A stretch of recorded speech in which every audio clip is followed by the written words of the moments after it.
Baik Bapak Ibu sekalian, terselenggaranya acara ini tentunya tidak lepas dari dukungan penuh pimpinan tertinggi kita. Untuk itu mari Bagi bersama kita saya, dengarkan sambutan sekaligus membuka pagi acara selalu hadir dengan dari harapan baru. Kepala Kantor Bea Cukai Tanjung Pertanda Perak bahwa gelap yang kali hanya ini ada diwakili oleh sementara. Kepala Subbagian Dan Umum Bea Cukai Tanjung mimpi-mimpi Perak. Untuk akan itu dengan segera menjadi hormat nyata. kepada Ibu Nur Fatihah, waktu dan layar kami serahkan. Seperti usaha. Apakah suara saya sudah terdengar, MC? Baik, sudah Ibu. Bismillahirrahmanirrahim. Assalamualaikum warahmatullahi wabarakatuh. Salam sejahtera, salam sehat untuk kita semua. Pertama kali, mari kita ucapkan puji syukur kehadirat Allah Subhanahu wa Ta'ala atas segala limpahan rahmat, nikmat, dan karunia-Nya kepada kita sekalian di pagi hari ini. Kita bersama-sama bisa berkumpul meskipun via daring ya, setelah tadi pagi kita melaksanakan olahraga senam pagi rutin di setiap pagi hari Jumat.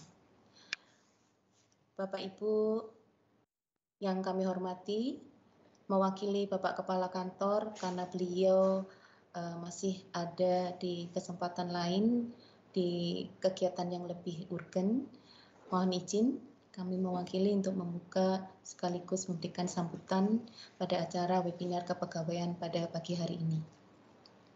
Yang kami hormati Bapak Kepala Kantor Bea Cukai Tanjung Perak, yang kami hormati para pejabat pengawas, para pejabat fungsional muda dan seluruh para pejabat fungsional, serta seluruh pegawai Bea Cukai Perak yang kami banggakan.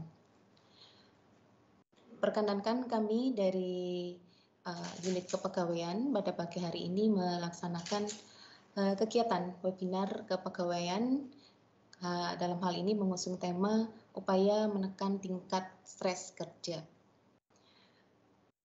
Dan juga yang kami hormati dalam hal ini nanti narasumber kita pada pagi hari ini Ibu Resa, yaitu beliau dosen psikolog dari Universitas Airlangga. Bapak Ibu serta para peserta webinar kepegawaian yang kami hormati, bahwa di Bea Cukai Perak kita sudah beberapa kali melaksanakan kerjasama dengan Universitas Airlangga untuk masalah kepegawaian. Beberapa hal yang sudah kita lakukan diantaranya adalah melaksanakan psikotes kepada beberapa pegawai kami. Kemudian pada pagi hari ini kita melaksanakan webinar. Yang ketiga, perkenankan kami nanti menyampaikan bahwa kita akan melaksanakan program konseling untuk pegawai di lingkup Bea Cukai Perak. Dan konseling ini akan dilakukan dan tetap bekerja sama dengan Universitas Airlangga, dalam hal ini dengan LP3T, yaitu lembaga psikolog terapan Universitas Airlangga, yang mungkin untuk orang-orang di Surabaya dan sekitarnya di Jawa Timur ini sangat kredibel dan sangat bonafit, LP3T Universitas Airlangga ini. Jadi mungkin kita bisa manfaatkan forum konseling selanjutnya setelah ada webinar kepegawaian di pagi hari ini. Kami berharap seluruh pegawai dapat mengikuti kegiatan webinar ini dengan sebaik-baiknya dan bisa memperoleh manfaat sebesar-besarnya supaya untuk meningkatkan produktivitas pekerjaan kita sekaligus bisa belajar atau learning organization, yaitu budaya melakukan belajar, tidak hanya belajar tentang hal-hal teknis, tetapi kali ini kita kayak kuliah gitu ya, melakukan kuliah psikologi bersama dosen psikologi dari Universitas Airlangga. Semoga bisa menunjang pekerjaan kita sehari-hari, bisa memberikan masukan, bisa memberikan pencerahan apabila kita menemukan kesulitan dalam pekerjaan, tidak pemecahan dalam segi teknis, tapi dari segi psikologis. Semoga acara nanti kita bisa berjalan dengan lancar, dan mari kita bersama-sama melaksanakan kegiatan webinar kepegawaian pada pagi hari ini dengan mengucap Bismillahirrahmanirrahim. Kita buka acara webinar pada pagi hari ini. Demikian dari kami. Wassalamualaikum warahmatullahi wabarakatuh. Waalaikumsalam warahmatullahi wabarakatuh. Terima kasih kepada Ibu Nur Fatihah yang telah memberikan sambutan sekaligus membuka acara kita pada pagi hari ini. Apabila Ibu terdapat agenda lain, kami persilakan Ibu untuk melanjutkan agenda berikutnya. Namun kami akan sangat senang jika Ibu dapat bersama kami hingga akhir acara. Baik Bapak Ibu sekalian, sebelum menuju ke sesi materi, pemaparan materi oleh narasumber, kami ingatkan kepada Bapak Ibu sekalian untuk dapat mengisi daftar hadir dan juga dapat menuliskan pertanyaan seputar dengan materi selama berlangsungnya pemaparan materi nanti ya. Adapun linknya akan kami share di kolom chat. Bapak Ibu, selanjutnya kami bersama kita pelajari lebih jauh bagaimana upaya menekan tingkat stres kerja melalui pemaparan materi yang akan disampaikan oleh narasumber kita pada pagi hari ini, yaitu dosen dan peneliti Fakultas Psikologi Universitas Airlangga. Namun sebelumnya izinkan saya untuk membacakan CV beliau terlebih dahulu. Baik, narasumber kita pada pagi hari ini yaitu Ibu Reza Lidiasari yang saat ini menjabat sebagai dosen dan peneliti Fakultas Psikologi Universitas Airlangga. Beliau telah menempuh pendidikan magister ilmu psikologinya, telah selesai menempuh pendidikan tersebut pada tahun 2016 di Universitas Indonesia. Telah tampil di layar Bapak Ibu masing-masing banyak sekali penelitian dan publikasi yang telah dipublikasi dan diteliti oleh beliau. Wah, luar biasa sekali ya. Mungkin boleh kita beri tepuk tangan virtual untuk pemateri kita pada pagi hari ini. Baik. Untuk selanjutnya, izinkan saya untuk menyapa pemateri kita pada pagi hari ini terlebih dahulu ya. Selamat pagi Ibu Reza. Ya, selamat pagi Bu MC. Baik, bagaimana Ibu? Dengar jelas? Iya, sudah terdengar Ibu Reza. Baik, bagaimana kabarnya Ibu Reza pada pagi hari ini? Alhamdulillah sehat dan senang bisa bergabung bersama Bapak Ibu semua di webinar ini. Ya, sudah sangat terlihat ya di layar ya bahwa Ibu Reza ini sudah sangat siap dan tentunya semangat nih untuk membagi materi ini terkait dengan manajemen stres untuk kita semua. Baik, untuk itu tanpa berlama lagi, kami silahkan kepada Ibu Reza, waktu dan layar kami silahkan. Baik, terima kasih Bapak Ibu semuanya, ya terima kasih kepada Bu MC yang sudah mempersilahkan ya. Pertama-tama mungkin saya mau mengucapkan terima kasih dulu kepada KPPBC TMP Tanjung Perak yang sudah mempercayakan kami ya di LP3T Unair untuk ikut mengisi webinar kepegawaian ya dalam rangka memperingati Hari Bea dan Cukai ke-77 ya. Terima kasih kepada Bapak Duyanto Wahyudi selaku Kepala Kantor Bea Cukai Tanjung Perak, kemudian juga kepada Ibu Nur Fatihah selaku Kasubag Umum Bea Cukai Perak, dan juga salam kenal buat semua Bapak Ibu di sini ya, pejabat dan pegawai Bea Cukai Perak. Semoga dengan hadirnya webinar ini ya sesuai dengan topik yang diangkat ya, upaya menekan tingkat stres kerja. Ini bisa membantu Bapak Ibu karyawan ya untuk mencapai kondisi kesehatan mental yang optimal ya dengan memiliki kemampuan untuk mengelola stres kerja yang Bapak Ibu alami di tempat kerja ya. Baik, tanpa berlama-lama kita langsung saja ya ke materi hari ini ya. Izinkan saya untuk memperkenalkan diri ya, nama saya tadi Reza Lidiasari sudah diperkenalkan ya. Jadi biasanya saya dipanggil Reza. Saya dosen dan peneliti dari Fakultas Psikologi Unair. Dan hari ini akan membawakan materi terkait dengan upaya menekan tingkat stres kerja. Baik, bisa ke slide berikutnya. Nah, sebelum kita berbicara lebih lanjut ya terkait dengan stres kerja, tentu kita harus tahu dulu apa sebenarnya stres kerja. Ya, kalau berdasarkan teori ya, stres kerja itu didefinisikan sebagai respon fisik dan emosional, yang mana respon fisik dan emosional yang kita rasakan itu bersifat merugikan, dan itu terjadi ketika persyaratan pekerjaan atau requirement of the job, atau ketika tuntutan pekerjaan itu tidak sesuai dengan kemampuan, sumber daya, dan kebutuhan pekerja. Jadi ketika ada kesenjangan antara tuntutan pekerjaan dengan kapabilitas atau kemampuan kita sebagai pekerja untuk menanganinya, gitu ya. Nah, stres kerja sendiri itu sifatnya sangat perseptual ya. Jadi apa yang dirasakan seseorang sebagai stres itu bisa saja pada orang lain itu bukan stres, gitu ya.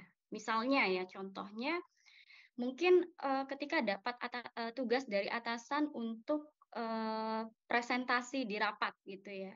Buat beberapa orang ya, yang mungkin tidak terbiasa untuk bicara di depan umum, itu menjadi sesuatu yang menekan ya, atau menjadi stres.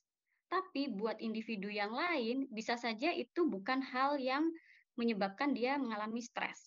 Jadi balik lagi, stres itu sifatnya perseptual. Jadi dalam kondisi yang sama atau tugas yang sama, bisa saja seorang karyawan mempersepsikan itu sebagai sesuatu yang menekan atau stresor, yang menjadi stresor, membuat dia mengalami stres. Tapi bisa juga pada individu lain itu sesuatu yang tidak membuat dia stres, gitu ya. Jadi memang sifatnya sangat perseptual. Kemudian, seseorang itu dikatakan mengalami stres kerja itu tergantung pada tugas yang dikerjakan, komponen psikologis dari orang tersebut, dan juga faktor lainnya. Jadi di sini memang yang ikut, kenapa ada orang yang menganggap tugas itu sebagai sesuatu yang menekan atau jadi stresor, kemudian ada yang lain tidak. Nah, karena tadi ada perbedaan individual. Individu itu unik ya, dari kepribadian kita berbeda gitu ya. Jadi bisa saja pada orang dengan kepribadian tertentu ketika dikasih pekerjaan yang tadi misalnya menantang gitu ya, dia mempersepsikan itu sebagai suatu tantangan dan dia merasa dia cukup mampu untuk memenuhi tantangan tadi.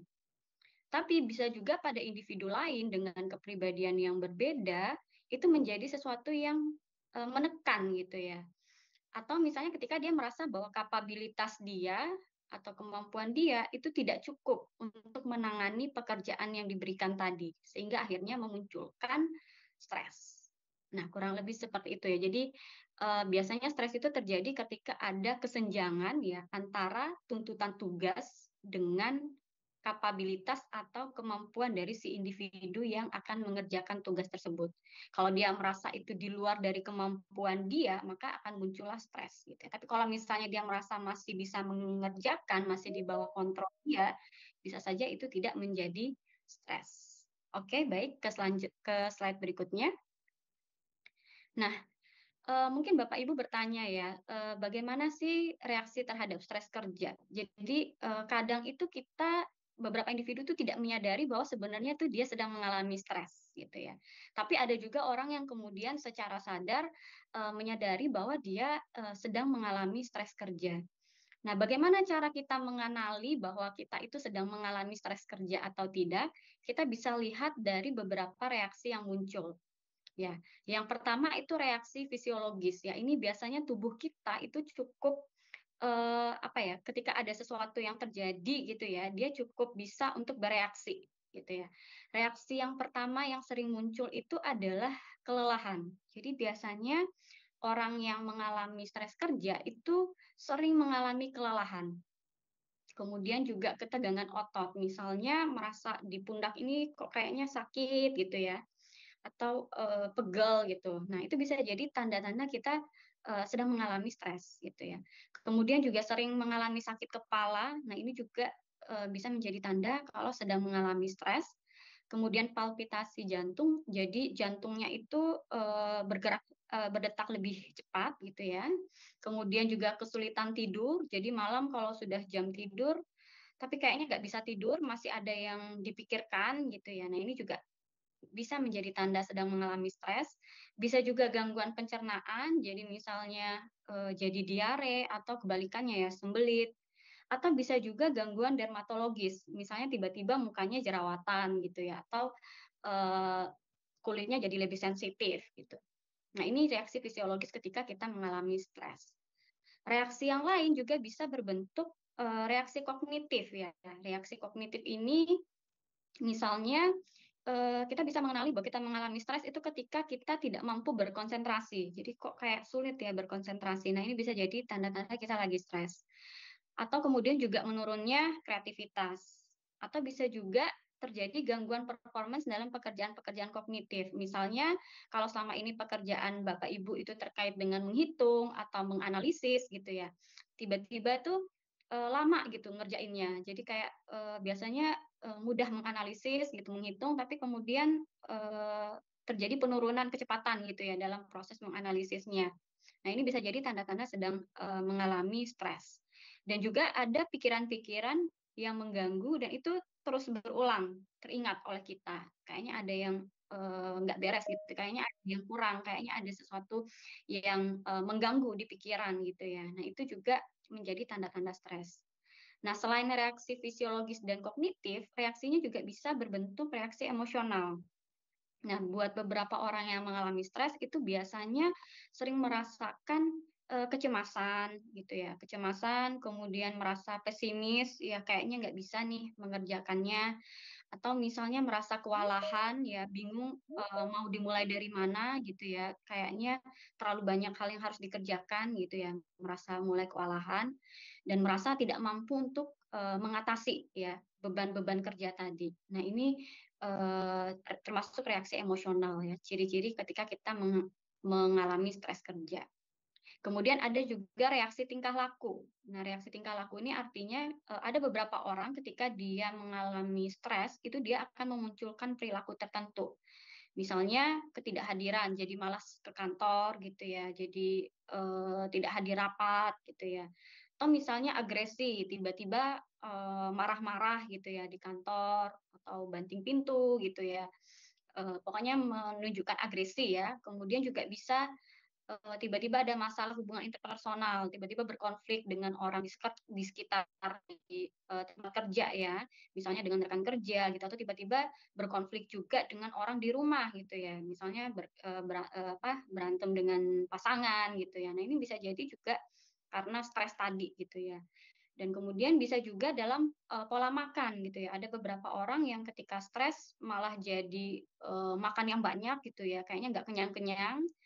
Terus kemudian ada juga beberapa orang yang malah sebaliknya, ketika dia stres, dia kehilangan nafsu makan gitu ya. Jadi lebih sedikit makannya. Nah, ketika mengalami tanda-tanda seperti ini, nah ini sudah menjadi sign ya, tanda bahwa Bapak Ibu dalam kondisi stres gitu ya. Nah, tapi sebenarnya jangan khawatir ya, karena sebenarnya stres itu jadi di psikologi itu ada stres yang positif, ada yang negatif ya. Ada yang sifatnya eustress dan ada yang distress. Stres yang negatif itu ketika misalnya permasalahan stres itu tidak tertangani dengan baik ya. Jadi akhirnya kelelahannya semakin berlanjut gitu ya dan semakin buruk produktivitas kerjanya gitu ya karena reaksi kognitif tadi, kemudian juga semakin tidak stabil secara emosi. Nah, ini bisa menjadi tanda bahwa stresnya udah di level yang tidak baik gitu ya. Tapi ada juga orang yang kemudian stresnya menjadi stres yang eustress yang positif ya, dimana ketika dikasih dalam kondisi yang menekan itu dia bisa untuk lebih mengontrol sehingga kemudian tantangan itu tadi bisa dia lalui gitu ya dan akhirnya dia puas gitu ya. Jadi yang membedakannya reaksi setelah itu terlalui ya, kalau yang satu malah jadi beban gitu, yang satu lagi setelah itu selesai, pekerjaan selesai dia merasa puas. Berarti stres itu sudah berhasil terlalui. Seperti itu ya. Baik, bisa lanjut ke slide berikutnya. Nah, ini apa penyebab stres kerja? Ya, tadi ya ketidakcocokan antara worker karakteristik versus working condition. Jadi yang membuat pekerja itu mengalami stres itu karena kondisi tidak ada kecocokan ya, atau ketidakcocokan antara worker karakteristik, artinya karakteristik si pekerja itu tadi ya, jadi karakter dia gitu ya, baik secara kepribadian maupun gaya coping. Gaya coping ini adalah gaya mengatasi stres tadi ya. Dan kemudian working condition, ini kondisi dari tempat kerjanya. Jadi lingkungan tempat kerja di mana seseorang itu bekerja gitu, yang dipengaruhi oleh jam kerja, aspek fisik, hak dan tanggung jawab hukum dan lain-lain. Jadi misalnya ketika pekerjaannya itu jam kerjanya itu masih bisa di apa ya secara karakteristik secara kondisi si pekerjanya dia masih mampu gitu ya dengan jam kerjanya, maka itu tidak akan menjadi stres.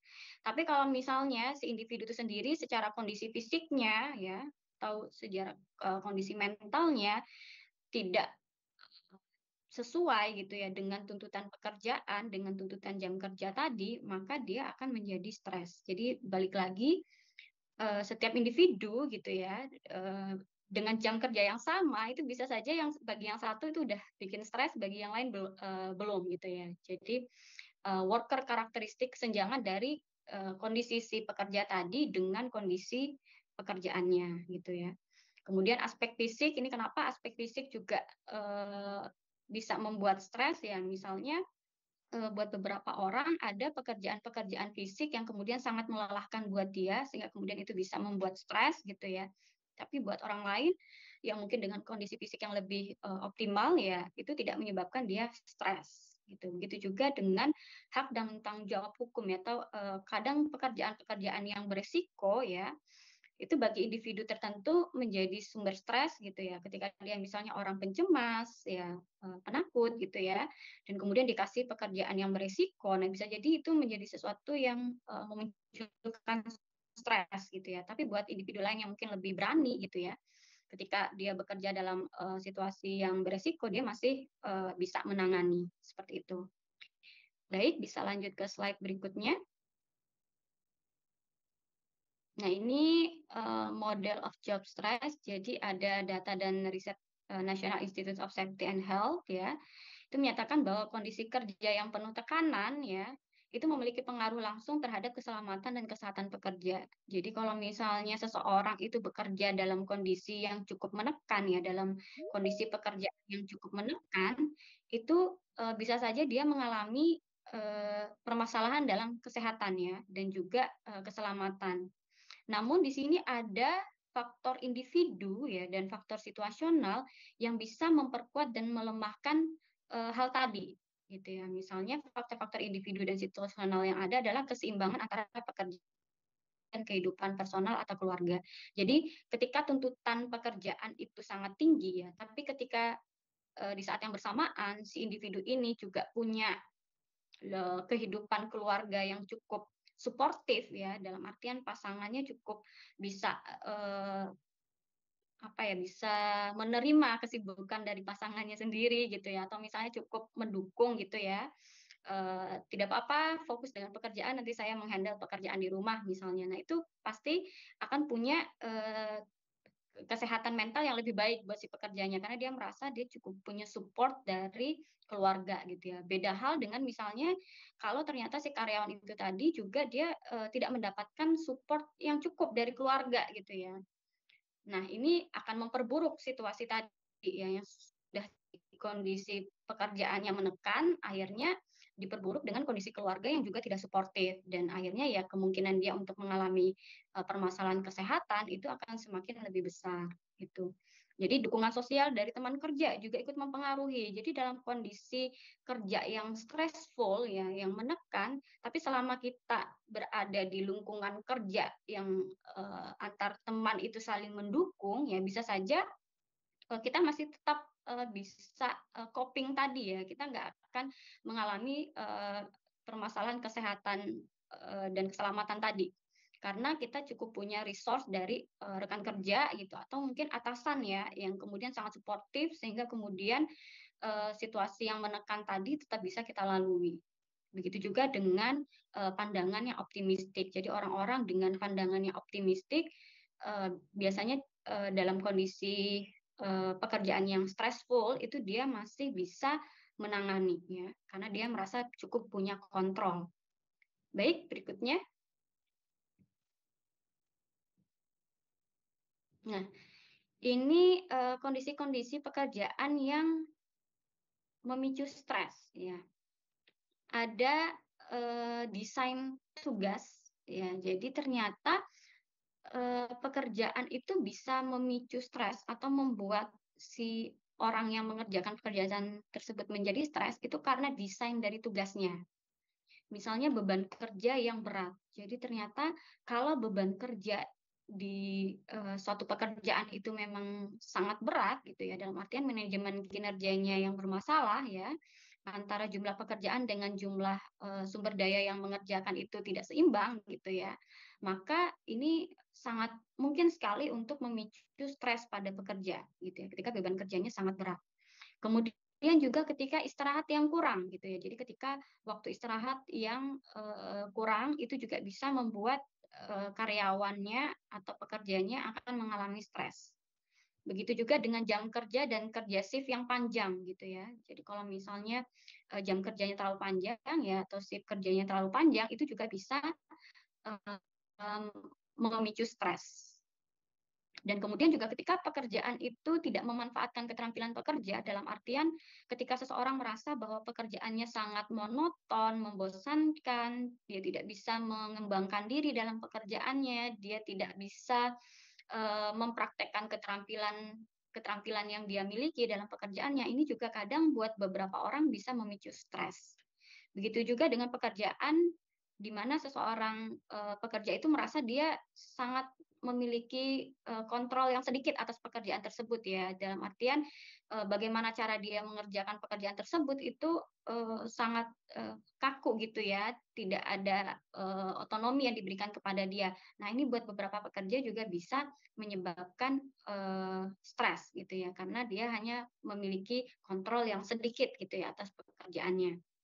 Kemudian selain desain tugas, ya hal lain yang juga bisa memicu stres itu bisa juga dari gaya manajemen.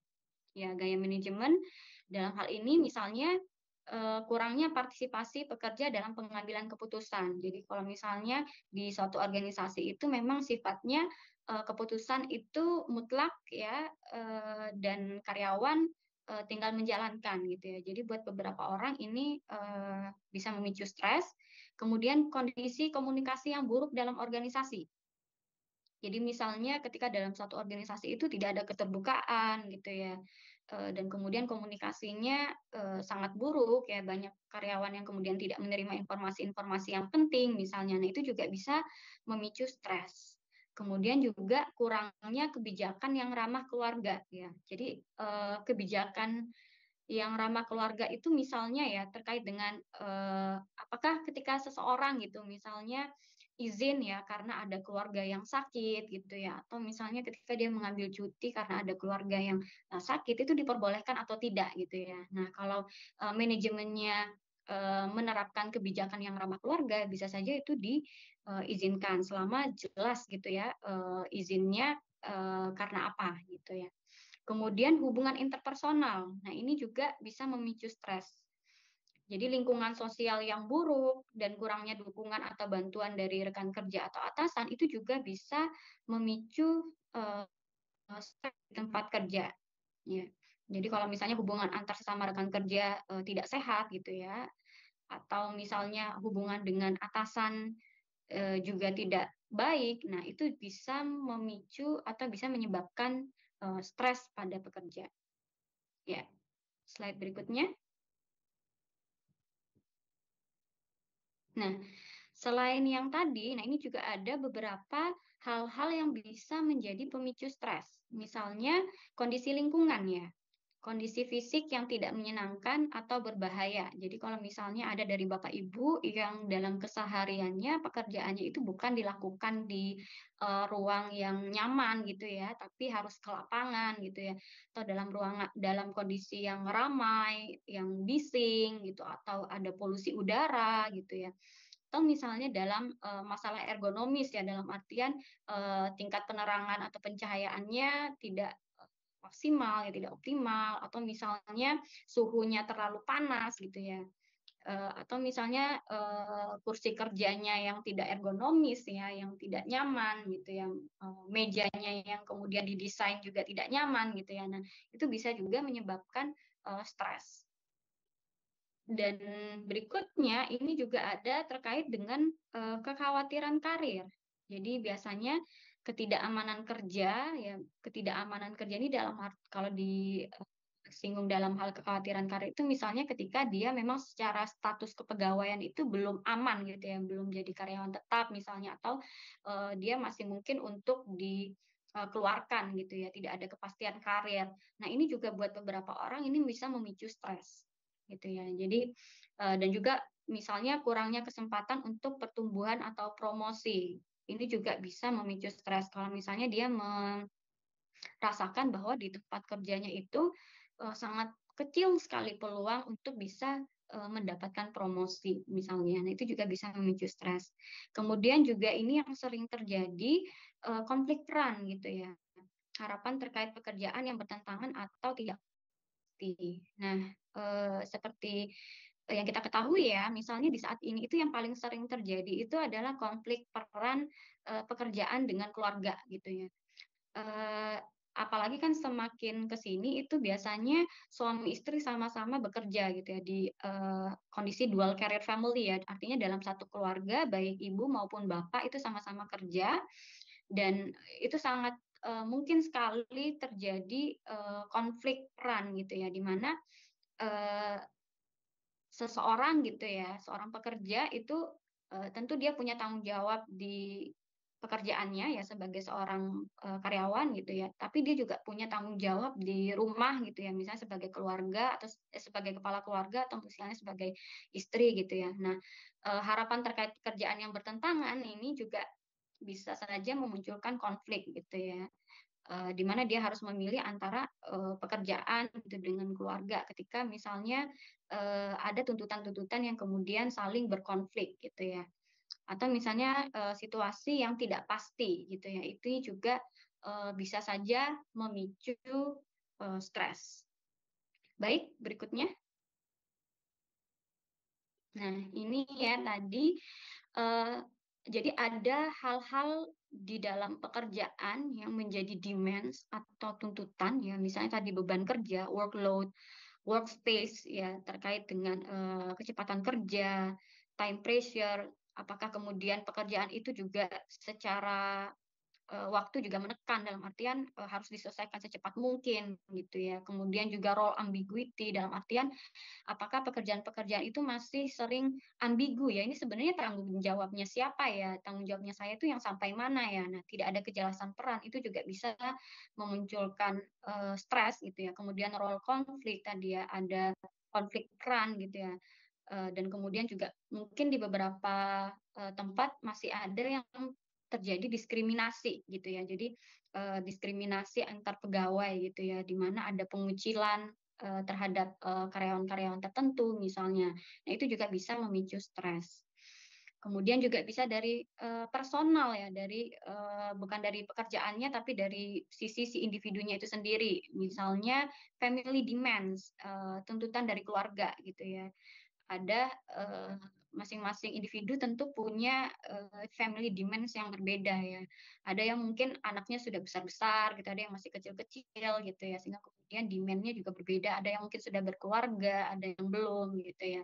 Itu juga bisa menjadi demand yang berbeda. Kemudian financial issues ya, isu finansial, isu secara keuangan gitu ya.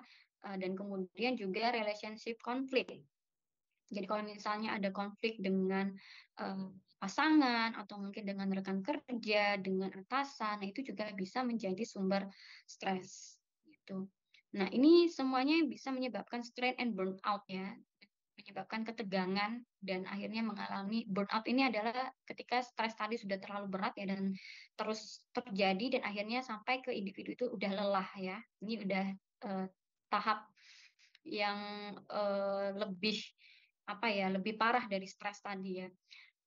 Kemudian ada resource ya, sebenarnya masing-masing kita itu punya sumber daya gitu ya. Yang pertama, support from supervisor, coworkers, and or organization.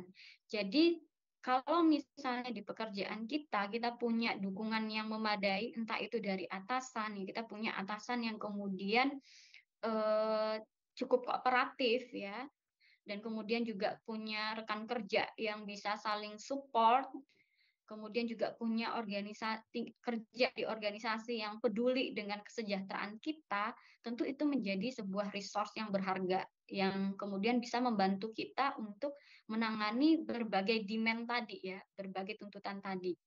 Kemudian juga ketika di dalam pekerjaan itu kita punya kontrol yang cukup besar, dalam artian kita tahu bagaimana cara mengerjakannya dan kita merasa bisa untuk mengerjakan pekerjaan tersebut gitu ya, dan kemudian ada feedback, ada umpan balik dalam artian setiap hasil kerja kita itu kita tahu sudah bagus atau belum, kalau bagusnya di mana gitu ya, sehingga kemudian kita merasa oh ternyata saya selama ini kerjanya sudah cukup bagus gitu ya. Jadi feedback ini nggak harus selalu negatif ya, bahkan hal-hal yang positif itu tetap harus diberikan feedback. Jadi kalau memang ada hasil kinerja kita yang bagus, itu kita berhak untuk mendapatkan apresiasi ya, karena itu bisa menjadi sumber daya buat kita gitu ya.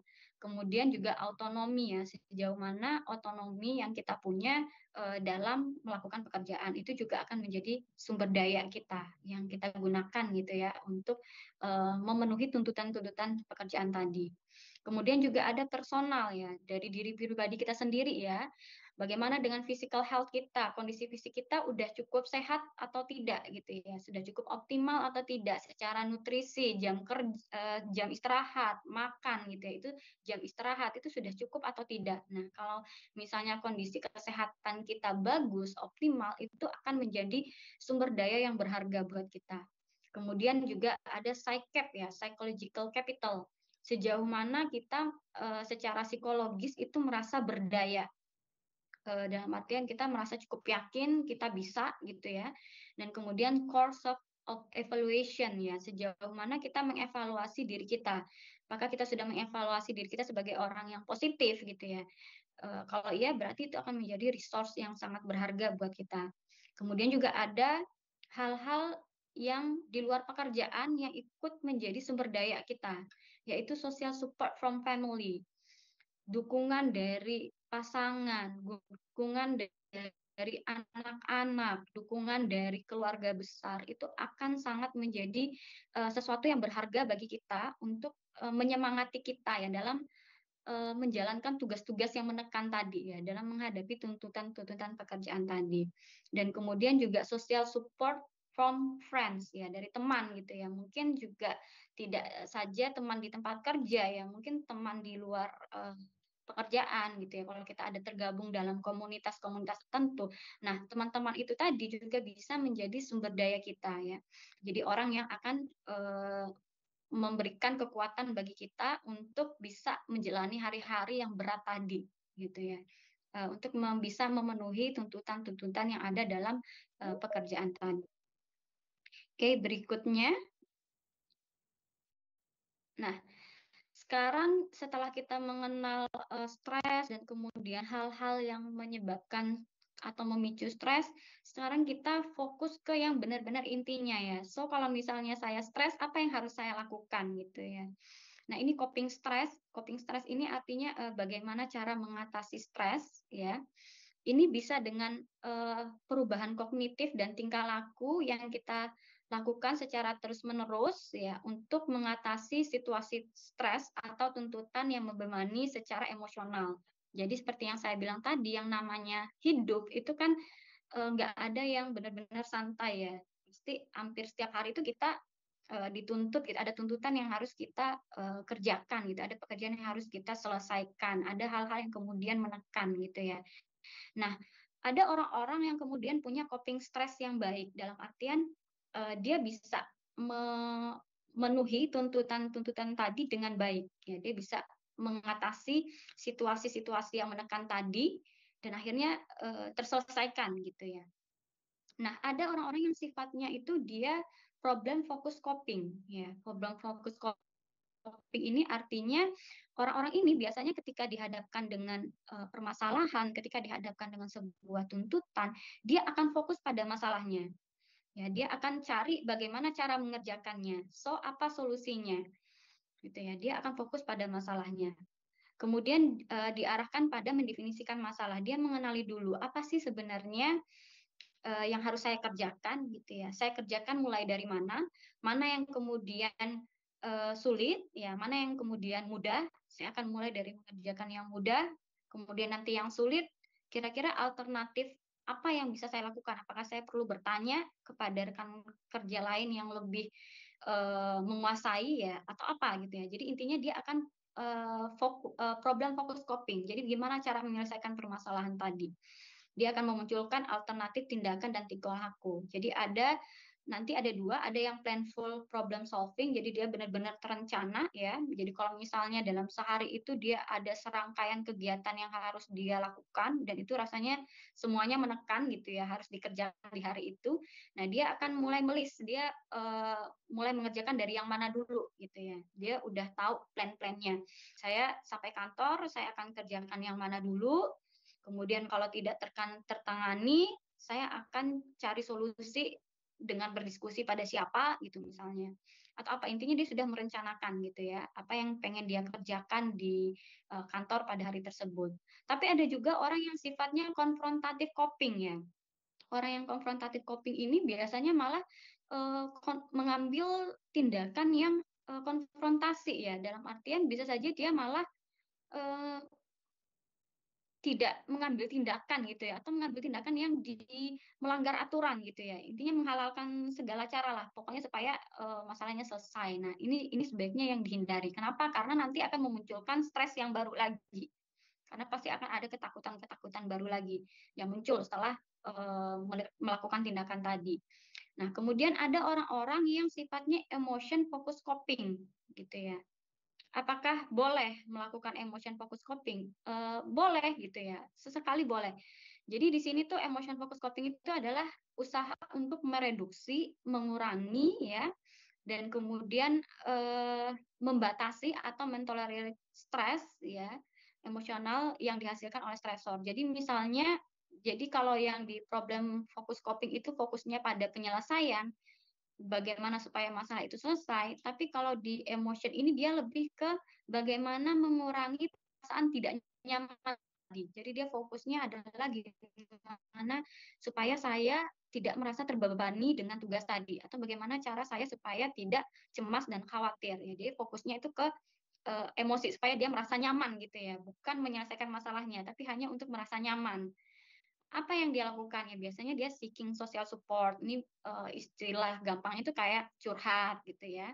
Jadi mulai cerita ke teman lain, yang mana ketika dia bercerita sebenarnya masalah itu tidak selesai, tapi buat dia itu sudah cukup untuk membuat merasa nyaman, lebih nyaman ketika unek-uneknya sudah lepas.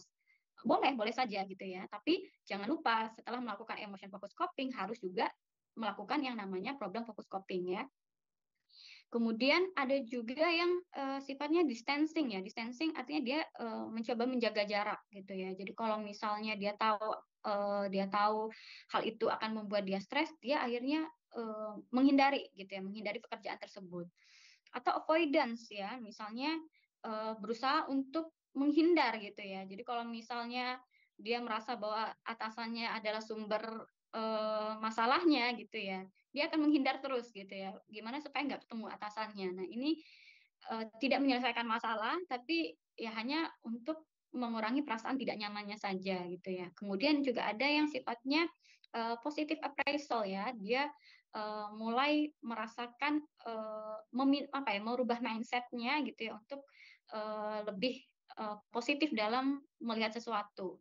Kemudian juga ada self control, dalam artian dia berusaha untuk mensugesti dirinya, oke, pekerjaan ini menekan, tapi saya yakin saya bisa gitu ya. Jadi dia secara emosi itu mengatur dulu dirinya ya, meyakinkan dirinya bahwa dia bisa gitu ya.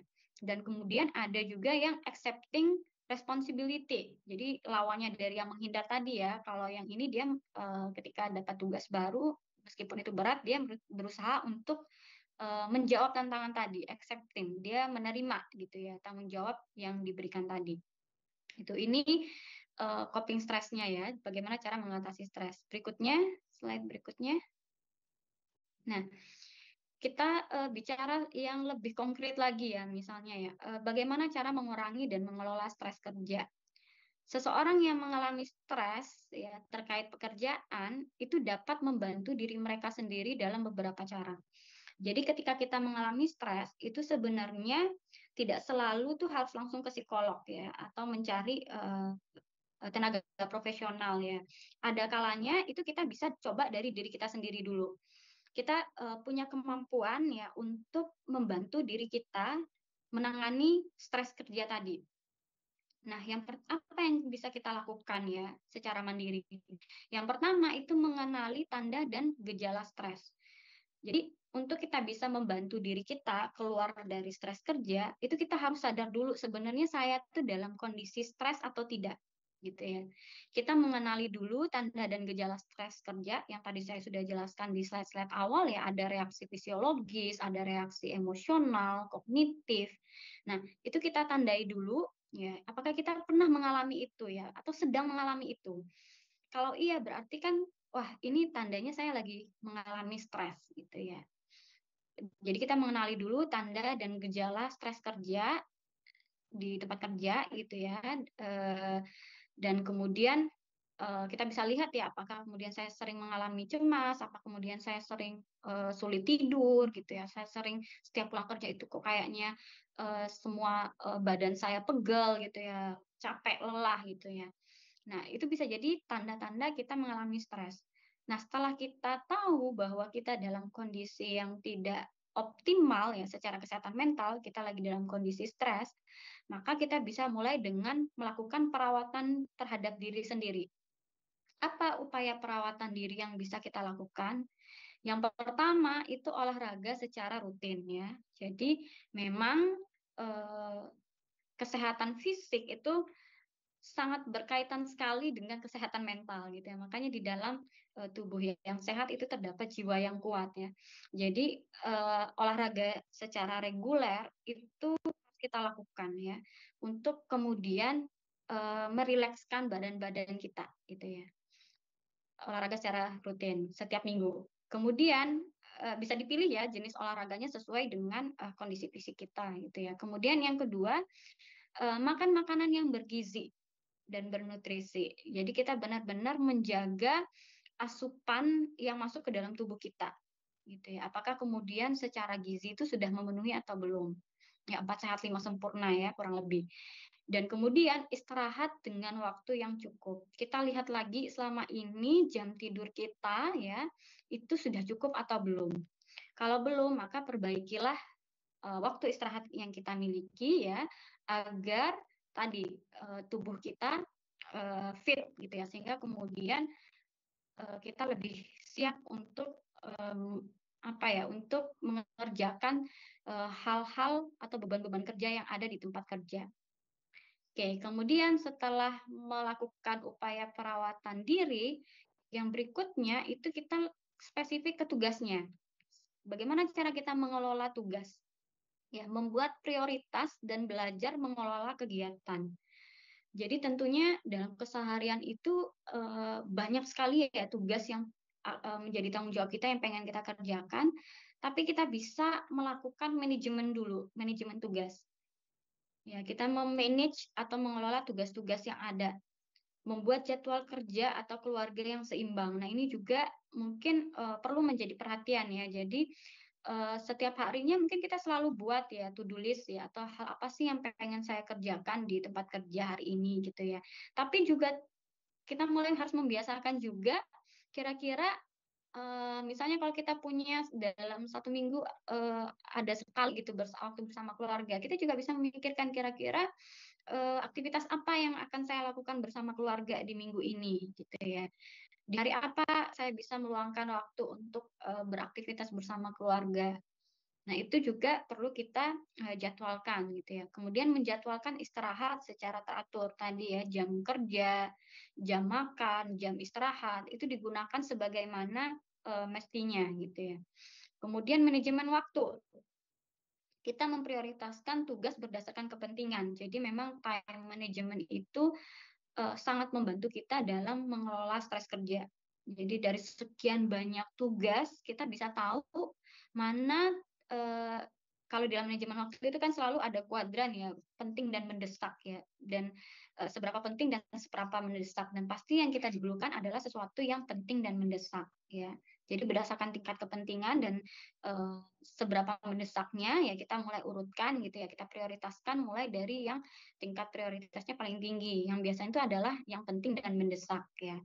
Itu sudah kita atur gitu ya, mana yang kita selesaikan duluan dan mana kemudian yang berikutnya.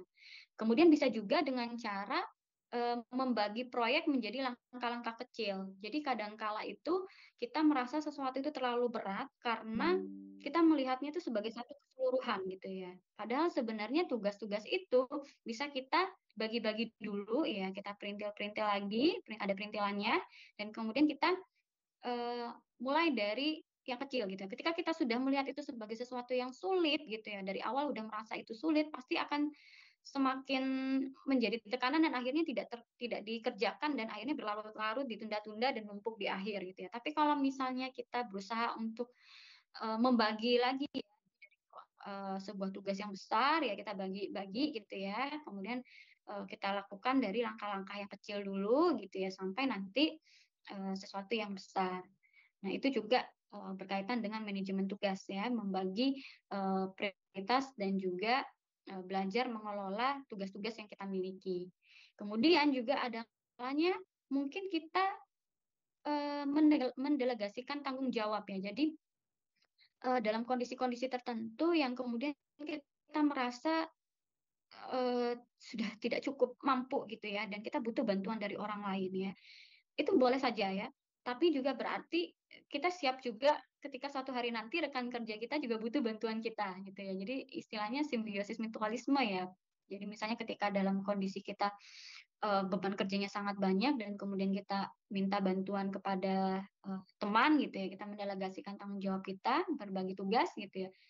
Nggak apa-apa, tapi nanti dalam kondisi tertentu, tentunya teman kita juga pasti akan minta bantuan juga. Nah, kita juga harus bersedia gitu ya, karena ya sifatnya tadi saling mendukung. Jadi kita juga bisa mengenali orang-orang mana yang kemudian cukup bisa kita andalkan untuk saling membantu gitu ya dalam pekerjaan. Kita sudah mengenali ya teman-teman atau rekan kerja mana yang kemudian sangat suportif gitu ya, bisa saling diajak kerjasama gitu ya. Oke, berikutnya slide berikutnya. Kemudian ada juga yang penting untuk dimiliki, yaitu peningkatan terhadap intelijensi emosional. Jadi intelijensi emosional ini artinya sejauh mana kemampuan kita untuk menyadari emosi apa yang sedang kita rasakan, dan kemudian menyadari emosi apa yang orang lain itu sedang rasakan, dan kemudian kita bisa mengontrol atau bisa mengelola emosi atau perasaan yang kita rasakan, dan juga melakukan upaya-upaya gitu ya, upaya-upaya untuk menjaga kestabilan emosi kita tadi. Jadi misalnya ketika kita menyadari bahwa diri kita sedang mengalami stres, itu bisa saja kita mencari bantuan ya, dalam artian suportif, mencari dukungan gitu ya, mencari refreshing ya, kita refreshing gitu ya, kita mungkin berkumpul dengan teman gitu ya, saling bercanda gitu ya, tertawa bersama ya, mungkin di jam istirahat gitu ya, ketika makan bersama, kumpul-kumpul gitu ya. Nah, itu bisa menjadi langkah yang akan membantu kita untuk mengatur atau mengelola emosi gitu ya, dan kemudian menyelesaikan konflik dengan cara yang sehat dan konstruktif.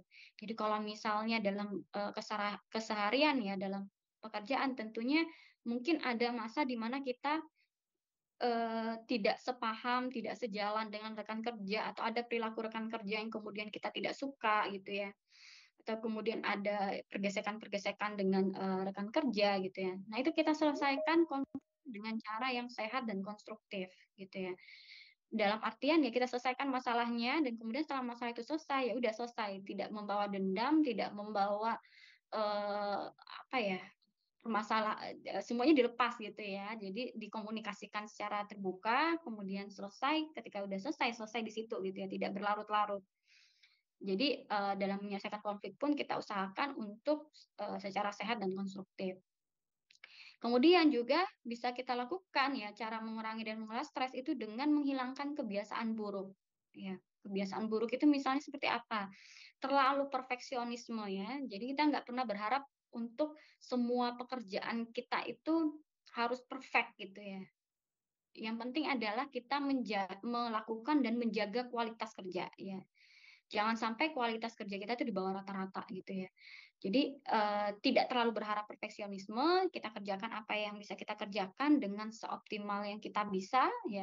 Kemudian mulai bekerja tepat waktu, jadi tidak ditunda-tunda ya karena nanti dalam kondisi yang mendesak gitu ya, ketika sudah mendekati deadline atau batas waktu itu akan menjadi stres lagi gitu ya. Jadi mulai bekerja untuk tepat waktu dan kemudian menjaga ruang kerja tetap nyaman gitu ya, sehingga kemudian apa ketika bekerja pun kita bisa lebih fokus gitu ya, tidak apa ya, tidak berantakan ya meja kerjanya. Kita bisa atur meja kerjanya atau ruang kerjanya menjadi yang lebih nyaman gitu ya. Kemudian mengubah pemikiran negatif dengan berpikir secara positif gitu ya. Jadi mengurangi kalau di istilahnya itu orang Islam itu bilang uzon ya, berburuk sangka ya. Jadi kita mengurangi prasangka-prasangka yang negatif gitu ya, pemikiran-pemikiran negatif. Jadi misalnya apalagi untuk sesuatu yang belum terjadi gitu ya, dan kemudian kita udah berpikir buruk saja, nah itu dihindari karena itu juga bisa menyebabkan stres gitu. Jadi hindari pemikiran negatif baik terhadap rekan-rekan kerja gitu ya, ataupun terhadap atasan gitu ya. Kalau misalnya kita merasa kayaknya atasan kita nggak suka sama kita gitu ya, nah itu dihindari perasaan-perasaan seperti itu. Dan kemudian mengendalikan apa yang dapat dikendalikan. Ya, jadi kita harus berfokus kepada sesuatu yang memang bisa kita kendalikan gitu ya. Mohon izin Bu Reza, waktu pemaparan materi tersisa 5 menit lagi. Kita kendalikan. Ya, sisa 4 menit lagi ya. Iya Ibu, siap.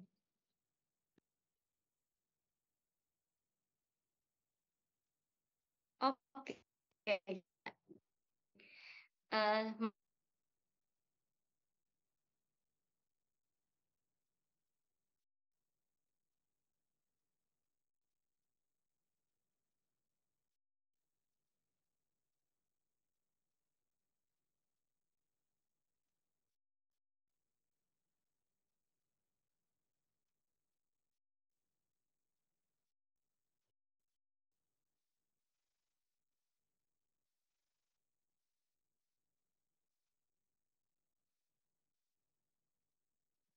Halo, apakah suara saya terdengar?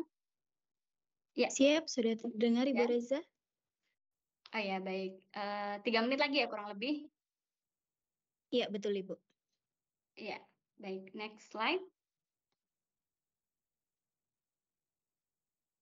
Nah, ini manajemen stres di tempat kerja. Ada yang sifatnya primer. Primer ini artinya sifatnya pencegahan ya. Jadi kita proaktif dan terlibat dalam upaya untuk mencegah stres dan juga meningkatkan kesejahteraan karyawan. Misalnya ada program kesehatan. Jadi buat beberapa organisasi mungkin sudah secara rutin melakukan senam pagi bersama misalnya, atau di minggu-minggu tertentu berbagi makanan sehat ya, dikasih buah-buahan dan seterusnya. Sudah program kesehatan yang sifatnya mencegah stres. Kemudian juga manajemen konflik ya. Jadi supaya tidak terjadi stres di awal itu kalau ada ketahuan karyawan yang berkonflik itu segera diselesaikan gitu ya. Dan kemudian ada juga yang sifatnya sekunder ya. Di sekunder ini artinya bukan lagi mengatasi tapi sudah mulai membantu menghilangkan faktor resiko ya. Di mana misalnya seperti hari ini ya di dilakukan webinar gitu ya untuk mengedukasi karyawan, kemudian juga ada keterampilan mengatasi masalah, mungkin nanti di sesi lainnya ada pelatihan terkait dengan time management atau problem solving gitu ya, dan yang lainnya yang sifatnya untuk membuat karyawan itu terampil dalam mengatasi masalah sehingga kemudian tidak menjadi stres. Kemudian juga program kebugaran karyawan, misalnya ada hari-hari ada disediakan fasilitas olahraga gitu ya, atau waktu-waktu untuk bisa berolahraga gitu, dan kemudian bisa juga sifatnya job redesign gitu ya. Jadi desain ulang pekerjaan. Kalau ternyata memang secara terbukti bahwa penyebabnya adalah di desain pekerjaannya yang kemudian menyebabkan seseorang stres. Nah, itu bisa dilakukan upaya oleh organisasi dengan melakukan job redesign. Atau bisa juga yang sifatnya udah tersier. Ini kalau misalnya sudah sangat butuh bantuan gitu ya, di mana bisa berbentuk konseling ya. Jadi untuk karyawan yang memang sudah dalam kondisi stres yang tinggi, itu bisa disediakan waktu untuk melakukan konseling. Kemudian ada employee assistance program, ini program-program yang disediakan oleh perusahaan dengan bisa jadi ada kerjasama dengan psikolog tertentu gitu ya untuk memberikan kognitif behavioral terapi, terapi khusus untuk orang-orang yang mengalami stres. Slide berikutnya. Nah ini ya, jadi tadi pastikan Anda memiliki waktu tidur yang cukup, kemudian diet yang seimbang dan tetap terhidrasi, jadi jangan sampai kurang minum ya dalam keseharian. Kemudian luangkan waktu untuk berolahraga rutin setiap minggu, terutama di alam terbuka ya, supaya bisa menghirup udara yang segar. Kemudian berikutnya, jadwalkan pertemuan rutin dengan orang-orang yang Anda nyaman gitu ya, misalnya dengan keluarga, dengan teman-teman di komunitas. Kemudian tadi bisa membagi tugas-tugas yang besar menjadi tugas-tugas yang lebih kecil sehingga terasa lebih mudah untuk dikerjakan.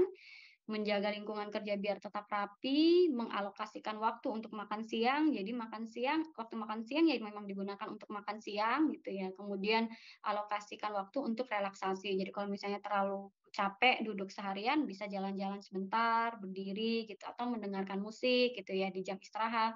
Tergantung mana yang kemudian nyaman buat Bapak Ibu. Slide berikutnya. Nah, ini saat merasa terbebani, tenangkan diri Anda. Ya, saat stres kita seringkali jadi panik ya. Jadi ketika ada tekanan gitu ya, oke, tenang, saya bisa gitu ya. Kemudian luangkan waktu untuk melakukan latihan yang menenangkan, bisa jadi ikut yoga misalnya atau meditasi ya. Kemudian melakukan gerakan untuk berpindah sejenak. Kemudian mintalah bantuan dari orang yang Anda percayai ya. Kemudian berikutnya, nah, ini mengelola energi Anda. Jadi, kita bisa mengelola energi kita dengan energi fisik ya. Kenali saat-saat dalam keseharian ketika merasa lelah atau tidak dapat berkonsentrasi dan hindari situasi tersebut. Kemudian usahakan untuk fokus selama 90 sampai 120 menit setiap kalinya dan di sela waktu itu ada istirahat sejenak gitu ya. Kemudian makan siang dalam porsi kecil ya biar tidak mengantuk setelahnya. Dan yang penting bisa mempertahankan energi, kemudian ada energi emosional, bisa melatih pernapasan perut untuk mengelola emosi negatif. Jadi kalau misalnya lagi marah gitu ya, atur pernapasan gitu ya, kemudian juga lagi cemas ya, kemudian ekspresikan rasa terima kasih dan penghargaan kepada orang lain ya, supaya orang lain juga mengekspresikan hal yang sama buat kita. Dan kemudian belajarlah untuk melihat sesuatu dari sudut pandang orang lain, dari sudut pandang yang lebih luas dan juga yang sifatnya jangka panjang. Berikutnya, nah, kadang juga harus mengelola energi mental ya. Jadi jauhkan ponsel ketika sedang melakukan tugas dengan konsentrasi tinggi supaya tidak mudah terdistraksi ya atau terganggu ya. Kalau kita memang lagi mengerjakan pekerjaan yang butuh fokus ya kita jauhkan dulu sebentar ponselnya gitu ya supaya bisa fokus. Kemudian jadwalkan waktu tertentu dalam sehari untuk membaca dan membalas email atau WA. Jadi ada waktu-waktu khusus yang memang kita untuk balas WA atau email gitu ya. Tapi ketika lagi fokus untuk pekerjaan yang butuh konsentrasi tinggi ya kita tinggalkan dulu sebentar gitu ya. Kemudian di penghujung hari buatlah daftar aktivitas penting yang akan dilakukan besok. Jadi ketika mau pulang kita udah tahu besok saya kembali ke tempat kerja itu yang perlu saya lakukan apa saja. Kemudian energi spiritual yaitu mengidentifikasi kapan melakukan tugas dengan performa yang terbaik. Jadi kapan sih saya pernah dalam kondisi yang optimal dalam bekerja ya, produktivitas saya bagus. Kenali itu kondisinya pas apa. Nah, bisa itu jadikan sebagai kekuatan gitu ya dan kita akan menggunakan itu lagi untuk kedepannya sehingga kemudian bisa menghasilkan kinerja yang optimal juga. Kemudian kenali jati diri Anda dan temukan peluang untuk menjadi diri sendiri. Jadi tampillah apa adanya di tempat kerja supaya juga tidak merasa terbebani. Oke, berikutnya. Nah, reframing stres ya daripada menyangkal stres, Anda harus mengenali dan menyebutkan stres yang Anda hadapi. Jadi daripada, oh enggak, saya enggak stres kok. Ya udah, kalau kita memang stres, kita akui ya. Misalnya saya stres karena laporan kerja belum selesai misalnya. Ya akui itu. Nah, setelah kita menyadari apa yang menjadi sumber stres kita tadi, ya kalau kita merasa bahwa memang laporan kerja itu sesuatu yang penting harus dipikirkan ya. Berikutnya adalah kita mencari solusinya gitu ya. Stres tidak untuk melemahkan kita, namun untuk meningkatkan pikiran dan tubuh kita ya, serta mempersiapkan diri menghadapi tantangan di masa depan. Dengan mengubah respon stres Anda menjadi sesuatu yang positif, yang seperti saya bilang tadi ya, stres itu bisa di-stres, bisa eustress ya. Jadi ada yang menekan dalam artian positif, ada yang menekan tapi akhirnya negatif gitu ya. Nah, kita bisa menjadikan sesuatu yang menekan itu menjadi sesuatu yang positif, yang membuat kita menjadi orang yang lebih kuat, yang lebih tangguh ya, yang akan kita gunakan energi kita untuk meningkatkan kinerja kita. Baik, berikutnya. Nah, ini apa yang dapat dilakukan perusahaan? Tadi bisa employee assistance program ya. Jadi misalnya salah satunya seperti yang dilakukan sekarang ya, dikasih webinar atau mungkin nanti dijadwalkan konseling gitu ya bagi karyawan-karyawan tertentu. Nah, itu sudah bentuk dukungan dari perusahaan. Kemudian juga bisa training manajemen stres, ada pelatihan pengelolaan stres. Ini juga bisa mengajarkan terkait dengan keterampilan untuk mengurangi stres, misalnya manajemen waktu, latihan relaksasi, ya, yoga, juga bisa dilakukan oleh perusahaan. Baik, berikutnya. Oke, ya, sekian paparan materi dari saya kembalikan ke MC. Terima kasih Bapak Ibu, kurangnya. Baik, terima kasih kepada Ibu Reza untuk pemaparan materi yang telah disampaikan. Dengan begitu kita dapat mengetahui lebih jauh terkait apa yang menyebabkan stres kerja itu timbul dan juga bagaimana cara kita memanage stres kerja tersebut. Baik Bapak Ibu sekalian, selanjutnya kita akan masuk ke sesi diskusi dan tanya jawab. Nah, di sini pada sesi diskusi dan tanya jawab, Bapak Ibu dapat menuliskan pertanyaannya di Slido ataupun bisa menggunakan fitur raise hand untuk bertanya secara langsung kepada narasumber kita. Namun sebelum itu kami telah mempersiapkan video persembahan dari Bea Cukai Tanjung Perak. Selamat menyaksikan.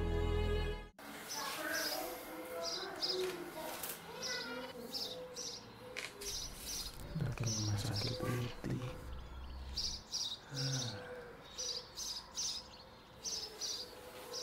Bu, berangkat.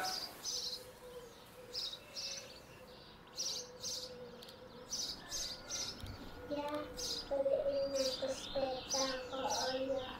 Nah, nanti dibelikan ya.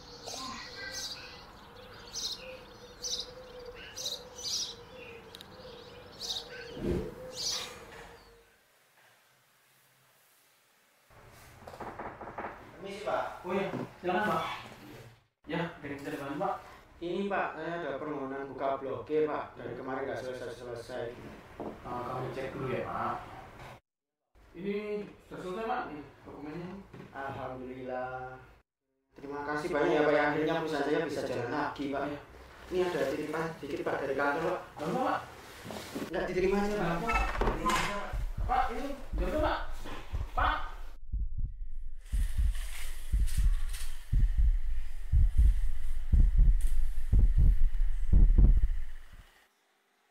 Assalamualaikum.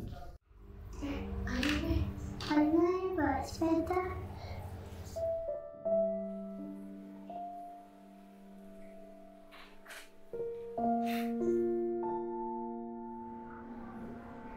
Duh, ya mana sepedaku? Sepeda apa? Duh, ayah belum punya uang ya. Iya, nanti kalau ayah berpunya uang, belikan sepeda ya anak. Maaf ya nak, ayah tahu adik ingin sekali sepeda. Hari ini ayah diberi kesempatan untuk membuktikan integritas dalam diri ayah. Ayah tahu begitu banyak godaan dan tantangan yang akan ayah hadapi sebagai seorang petugas bea cukai. Doakan ayah ya, semoga ayah bisa terus memperkuat integritas diri dalam melakukan pelayanan yang prima demi bea cukai yang makin baik. Ayah kok kamu? apa-apa kok. Ini ada dia buat Dubai. Wah, makasih ya.